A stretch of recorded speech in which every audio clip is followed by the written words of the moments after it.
सूर्य अस्त हो चुका था। आकाश में लालिमा फैल गई थी और महल के द्वार पर दीप जलाए जा रहे थे। राजकुमारी सुरंजना अपने कक्ष में आईने के सामने बैठी थी। उसकी सुंदरता अद्वितीय थी, मानो स्वयं चंद्रमा की शीतलता उसमें समाई हो। लेकिन उसे क्या पता था कि उसकी यह सुंदरता उसके लिए अभिशाप बनने वाली थी। दूर पहाड़ों के पार दैत्य वज्रकाय अपनी गुफा में बैठा था। उसके कानों में सुरंजना की सुंदरता की कहानियां गूंज रही थीं। उसने ठान लिया, राजकुमारी मेरी होगी, चाहे जो भी हो। रात के तीसरे पहर, जब पूरी नगरी गहरी नींद में थी, अचानक बादलों की गड़गड़ाहट हुई। आकाश काला पड़ गया। फिर अचानक महल की छत फटी और आग के एक गोले की तरह वज्रकाय अंदर कूद पड़ा।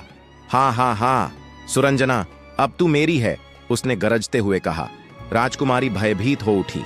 पहरेदारों ने तलवारें खींची, पर वज्रकाय की एक ही गर्जना से सब अचेत हो गए। अगले ही पल उसने सुरंजना को अपनी बाहों में उठाया और हवा में उड़ चला। राजकुमारी को होश आया तो उसने खुद को एक विशाल गुफा में पाया। दीवारों पर मशालें जल रही थीं। वज्रकाय सामने खड़ा था। डरने की जरूरत नहीं, उसने कहा। मैं तुझसे जबरदस्ती कुछ नहीं करूंगा, पर याद रख, अगर तूने मुझे स्वीकार नहीं किया तो तुझे यहां उम्र भर कैद रहना पड़ेगा। सुरंजना की आंखों में आंसू आ गए। मैं तुम्हारी कैदी बनकर जीने से अच्छा मर जाना पसंद करूंगी। वज्रकाय ठहाका मारकर हंसा। देखते हैं तेरा हठ कब तक रहता है। महल में जैसे मातम छा गया। राजा ने घोषणा की, जो भी मेरी बेटी को बचाएगा उसे आधा राज्य और उसका विवाह राजकुमारी से कर दिया जाएगा। यह सुनते ही युवराज अर्जुन, जो सुरंजना से प्रेम करता था, अपनी तलवार उठाकर निकल पड़ा। उसने कई जंगल, नदियां और पर्वत पार किए, पर गुफा का पता नहीं चला। फिर उसे एक वृद्ध साधु मिले।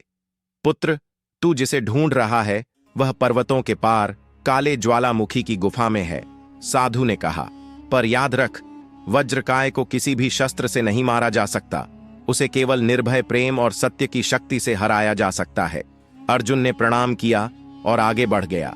अर्जुन जब गुफा पहुंचा तो वज्रकाय उसे देखकर क्रोधित हो गया।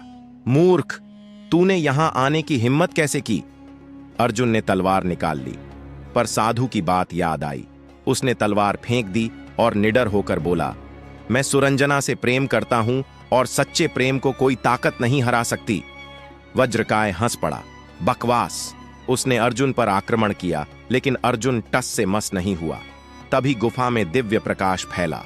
वज्रकाय की देह जलने लगी। यह क्या हो रहा है? वह चीखा। अर्जुन ने दृढ़ स्वर में कहा, तेरा अंत निकट है वज्रकाय। प्रेम और सत्य की शक्ति के आगे तू टिक नहीं सकता। क्षण भर में वज्रकाय राख में बदल गया। गुफा हिलने लगी। अर्जुन दौड़कर सुरंजना को ले गया और दोनों गुफा से बाहर निकल आए।